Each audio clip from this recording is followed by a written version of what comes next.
ओए छोरी, बोल मन चले। कित्थे जा रही है? मैं कहीं जाऊं, तुमसे क्या? अरे सुनती जा क्या? मेरे दिल की आवाज। अच्छा,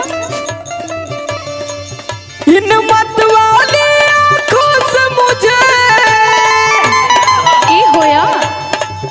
इन मत वाली आंखों से मुझे जाम जब से पिला दिया रे, तेरे प्यार ने पागल बना दिया।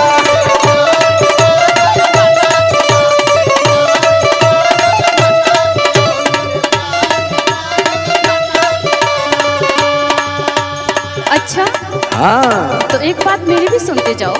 सुना दो मेरी जान। ना चैन कहीं आए मुझको, अरे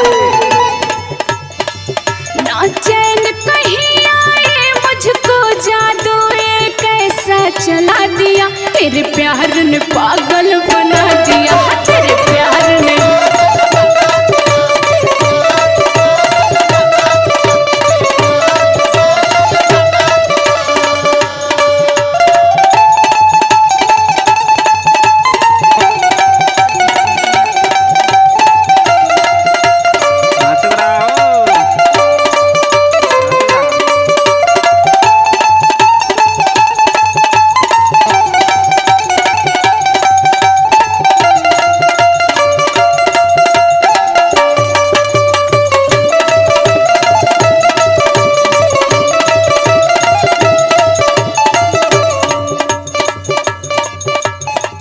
ऐसा जादू चलाया है तुमने हाँ, कि अब तो ये दिल तुम्हारे नाम हो गया है। अच्छा, जब से देखा है तुझको ना नींद रातों में आती है।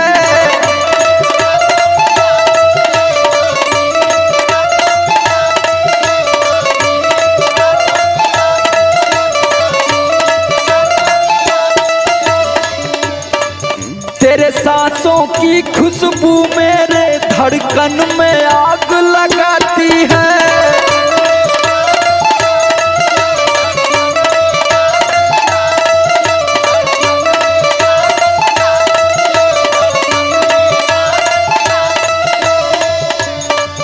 जब से देखा है तुझको ना नींद रातों में आती है, तेरे सांसों की खुशबू मेरे धड़कन में आग लगाती है।